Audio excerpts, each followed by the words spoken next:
Contemplations on the Historical Passages of the Old and New Testaments by Joseph Hall.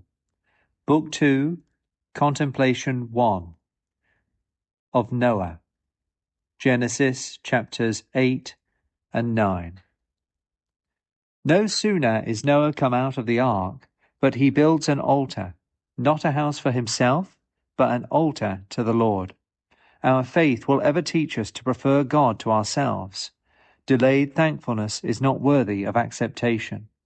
Of those few creatures that are left, God must have some.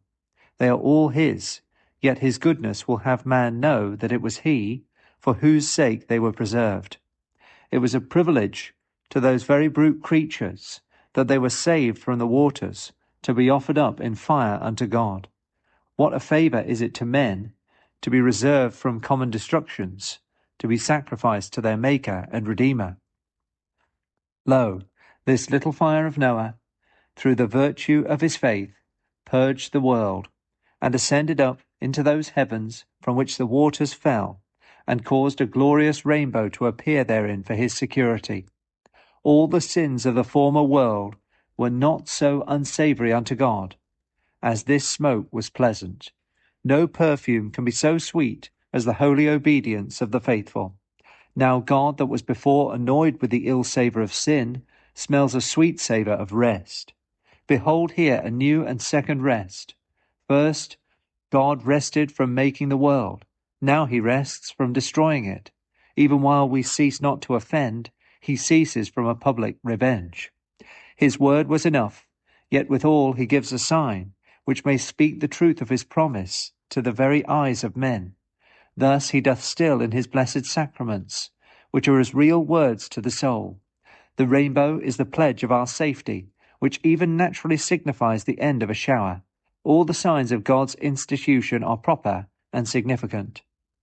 But who would look, after all this, to have found righteous Noah, the father of the new world, lying drunken in his tent? Who could think that wine should overthrow him that was preserved from the waters, that he, who could not be tainted with the sinful examples of the former world, should begin the example of a new sin of his own? What are we men if we be but ourselves? While God upholds us, no temptation can move us. When he leaves us, no temptation is too weak to overthrow us. What living man had ever so noble proofs of the mercy, of the justice of God? Mercy upon himself, justice upon others. What man had so gracious approbation from his Maker? Behold, he of whom in an unclean world God said, Thee only have I found righteous, proves now unclean, when the world was purged. The preacher of righteousness unto the former age, the king, priest, and prophet of the world renewed, is the first that renews the sins of that world which he had reproved, and which he saw condemned for sin. God's best children have no fence for sins of infirmity. Which of the saints have not once done that whereof they are ashamed? God that lets us fall knows how to make as good use of the sins of his holy ones as of their obedience. If we had not such patterns, who could choose but despair at the sight of his sins? Yet we find Noah drunken but once. One act can no more make a good heart unrighteous than a trade of sin can stand with regeneration. But when I look to the effect of this sin, I cannot but blush and wonder. Lo, this sin is worse than sin. Other sins move shame, but hide it.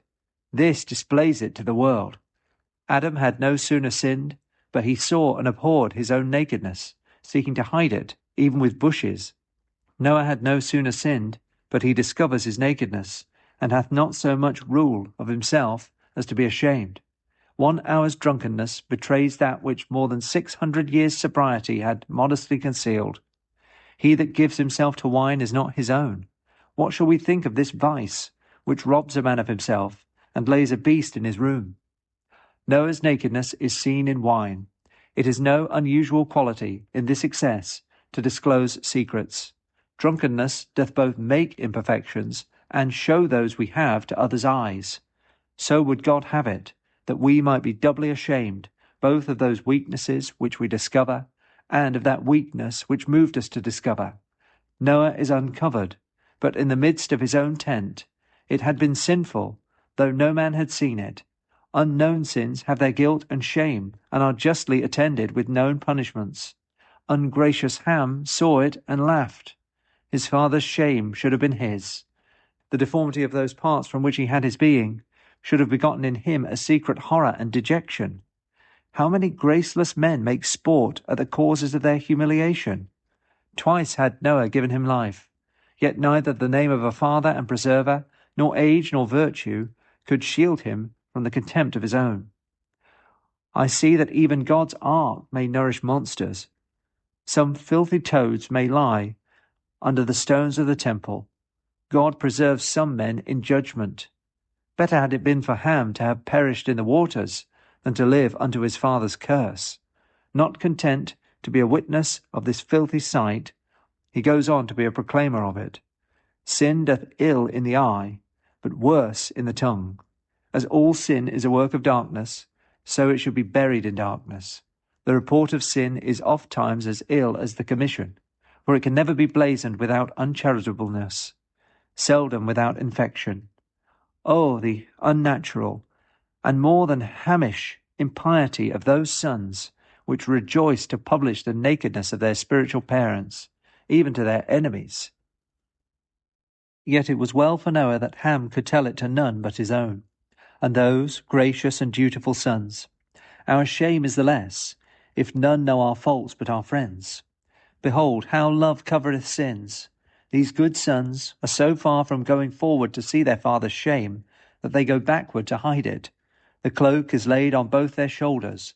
They both go back with equal paces, and dare not so much as look back, lest they should unwillingly see the cause of their shame, and will rather adventure to stumble at their father's body than to see his nakedness. How did it grieve them to think that they, which had so oft come to their holy father with reverence, must now in reverence turn their backs upon him, that they must now clothe him in pity, which had so often clothed them in love, and, which adds more to their duty, they covered him and said nothing. This modest sorrow is their praise, and our example. The sins of those we love and honour we must hear of with indignation, fearfully and unwillingly believe, acknowledge with grief and shame, hide with honest excuses, and bury in silence. How equal a regard is this, both of piety and disobedience!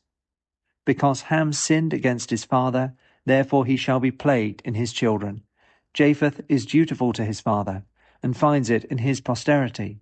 Because Ham was an ill son to his father, therefore his sons shall be servants to his brethren. Because Japheth set his shoulder to Shem's, to bear the cloak of shame, therefore shall Japheth dwell in the tents of Shem, partaking with him in blessings as in duty. When we do but what we ought, yet God is thankful to us, and rewards that which we should sin if we did not. Who could ever yet show me a man rebelliously undutiful to his parents, that hath prospered in himself and his seed?